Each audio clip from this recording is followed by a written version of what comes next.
Welcome back, everybody, to the PPC Mastery course. In our last series, we went over building out your first campaign. And today what we're going to cover is building that campaign out with several different ad groups and how you actually go about that process in executing keyword research and writing ad copy to match with the keywords that you're identifying and selecting that you'd like to target for your product. So again, today we're going to go over building out ad groups and keyword research that allows you to get to a full campaign with a full set of ad groups so that you're targeting the most targeted amount of traffic you can and driving it to the correct page. So let me bring you over to my screen. Here you've got the campaign that we built out in our last video, which is going to be men's vintage boots right here. And we did build out one ad group called men's vintage boots. And just to recap, the keyword assigned in that ad group is men's vintage boots, and we've got an ad that matches perfectly with that search query. So let's go ahead and move over. Well, let me qualify this. So the way that you build out your ad groups is based on the keyword research that you execute so that you know what keywords to assign to which ad group.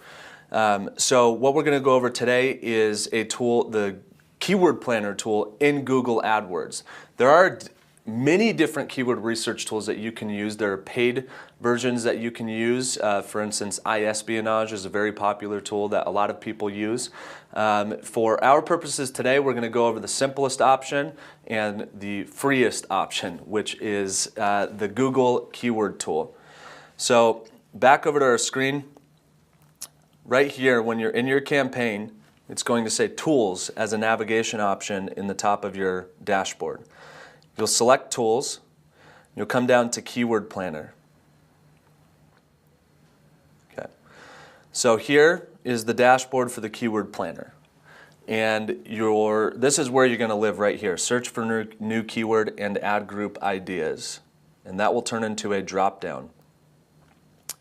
So here's where I'm going to put the ideas that I have. So and how you get to this point is you look at the product that you're offering for sale, and you ask yourself how you would search for that product and what are the different ways that you think users might be searching to find a product that's similar to the one that you're offering. So, we can get, creative in that. So if we're looking for vintage combat boots might be one that describes this product well. Men's brown boots. We already have men's vintage boots, so we could just go for vintage boots, and one way we'll make sure that it's only showing up for the correct query would be we would use a negative keyword to filter out anybody who has ladies or women's boots in there, but we'll go over that a little later. So here's a small sample set of keywords that we'll look to see if we can get any targeted traffic. So you want to make sure that your targeting selection is set to United States, that it's for English speaking users only, and the Google and search partners option is selected. Negative keywords. This is where you'll add keywords that you do not want your ad to run for. So here's a perfect example. These boots are men's boots. They're men's vintage combat boots. So we know that we don't want women's boots in the search query. We don't want ladies' boots in the search query. We don't want kids' boots in the search query. We'll leave that for now. So basically, those are the keywords that you're telling Google that I explicitly do not want my ads to show if the user has any of these keywords in their search query. And here it's going to show the average for monthly searches for the last 12 months. And we're going to go ahead and select Get Ideas. Now when it lands, you'll see down here it's giving you ad group ideas. What you want to move over to is keyword ideas. So go ahead and select keyword ideas. Okay, so here's what we've got. Vintage boots, 6,600 searches per month on average. Men's brown boots, 2,900. And vintage combat boots, 880. So the way that you want to look at these is as follows. This is going to be a very competitive keyword. This is going to be a very broad keyword, and the person who clicks on your ad may or may not like what they find. Then you have a more descriptive keyword, vintage combat boots. I can be pretty certain that somebody who is searching for vintage combat boots is going to like what they see when they land here. This is, a good description of the product that we're actually marketing. The vintage boots may or may not convert well. The user may or may not like what they're looking for or what they find on your page. But it's worth giving it a shot, in my opinion. It may not be something you do in the very beginning, but for our purposes today, we're just going to go through the logic in taking these keywords and building out our campaign. So now we've got 3 keywords: vintage boots, men's brown boots, and vintage combat boots. So we're going to take these keywords, and let me get back into AdWords over here.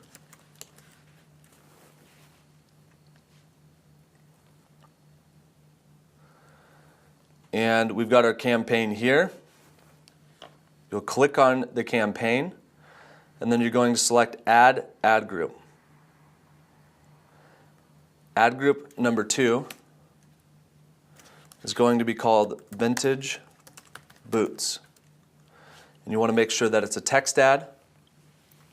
And here we can use a very similar text ad to the one that we had in our original ad group, because we want to qualify that these are men's vintage boots. And here we have our description, authentic brown vintage boots.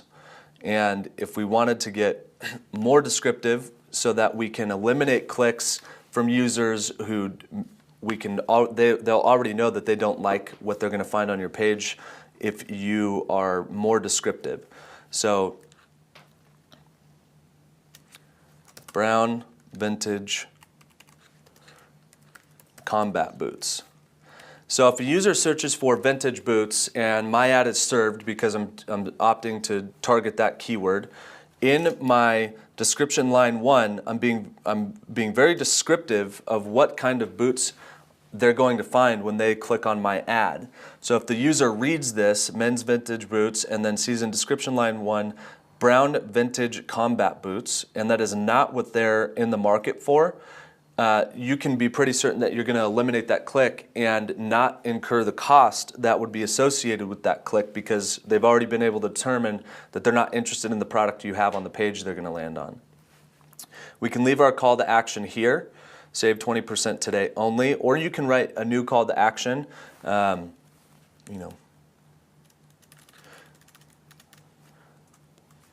off for first-time customers, or something like that. Whatever promotion it is that you're running.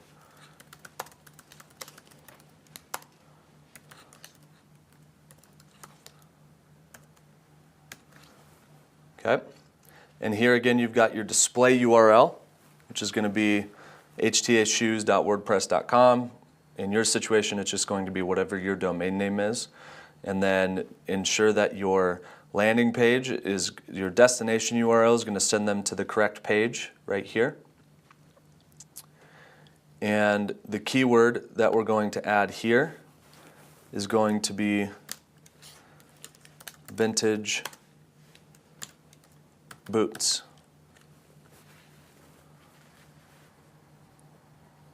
And our default bid, again, we'll leave it at $350. Depending on what market you're in, that's going to change. If you're selling a $10 product, your cost per click is probably going to be, a few cents. It's going to be 10 to 50 cents. Usually you want it to be under $1 if your product is very cheap. If you have, $300-400 set of boots that you're selling, you can bet that the market's going to be a bit more competitive, because people have a lot more room to bid higher to try to outrank their competition, because they've got more profit margin to work with to incur a higher advertising cost. So you'll just need to adjust based on what the price point for your product is and what the max cost per click you're willing to pay is. So we're going to save that ad group. And now we've got 2 ad groups. So our campaign is men's vintage boots. We've got men's vintage boots ad group. Now we've got vintage boots. And in vintage boots, My keyword is vintage boots, and the ad is an exact match for their search query. And we've got our call to action, and we've got our description. So that's an additional ad group. And you're going to repeat that same process over and over again until you have a full campaign.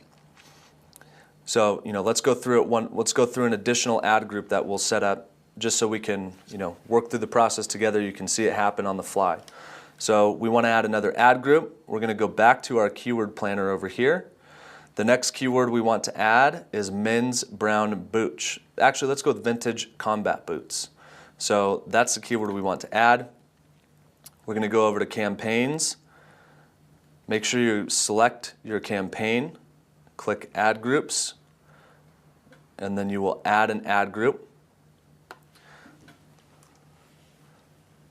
Oops. This one is going to be called vintage combat boots.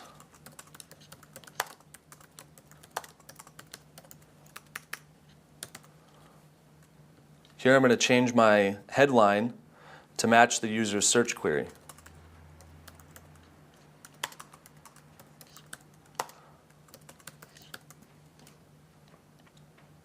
And I may even want to put men's in here. So I've got men's vintage combat boots. Matches the user's search query, the keyword that we're targeting directly, and tells them that it's for men, men's vintage combat boots. And here we're going to tell them the color and the style, brown vintage combat boots. And we'll have a call to action here. We can write something new, whatever you want it to be. We can go back to the 20% off today only. Call to action. And you got a lot more room to work with here. So I'm just giving you an example of a call to action, but the more descriptive you can become in your ad copywriting, the better. The general rule of thumb is just make your headline match the keyword that you're targeting so that it's an exact match for the user's search query. And in your description, you want to line 1, my strategy is always that I describe exactly the service or product that I'm marketing. And then in description line 2, I use that as a call to action. One additional thing that you can do in writing effective ad copy is you can actually add on here, a / and put, vintage boots. So that, because what happens is when a user searches for something,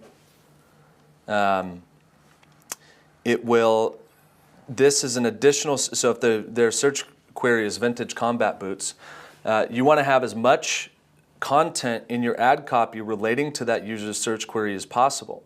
So I've got men's vintage combat boots here, brown vintage combat boots, 20% off today only. And then in my display URL, the URL that's going to show in my text ad, I also have vintage boots so that it's very clear to the user that my landing page is going to offer them exactly what it is that they're looking for. You may or may not want to consider that. But for our purposes here today, we'll just leave it as a clean text ad.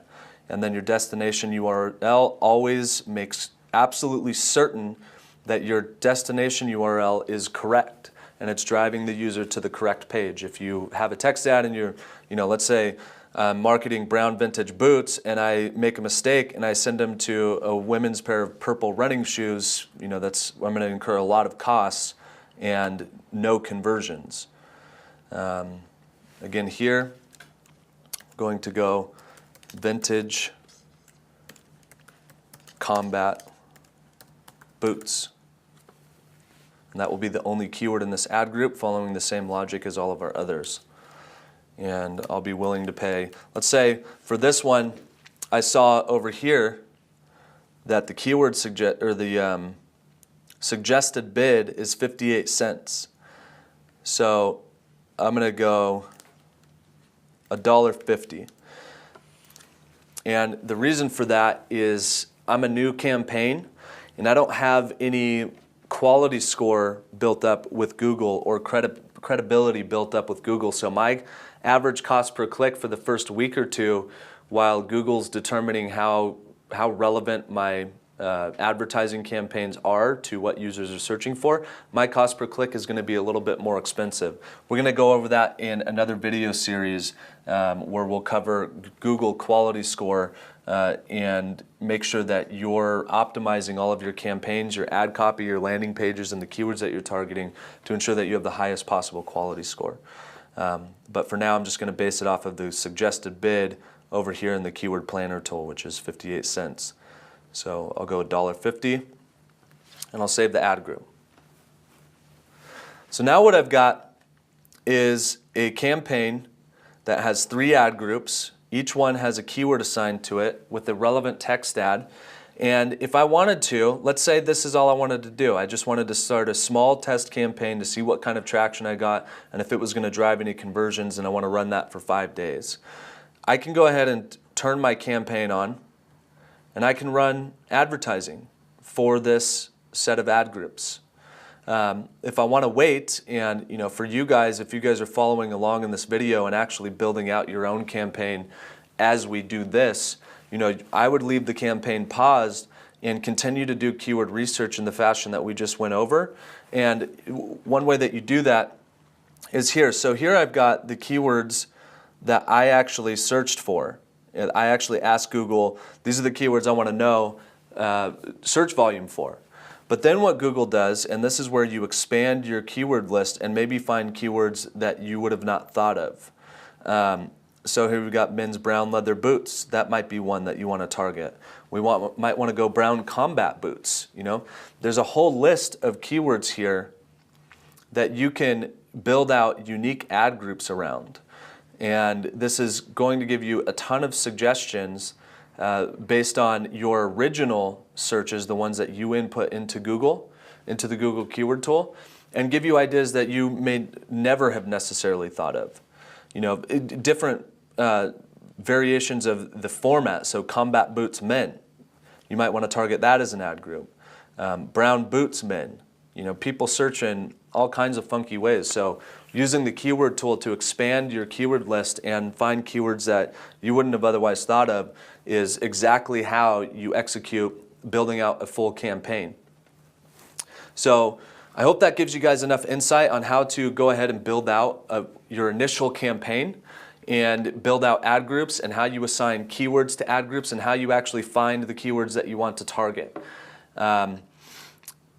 If you have any questions, go ahead and email us and we'll help you sort through this. But you should have plenty of information and enough to actually get started in building out your first campaign.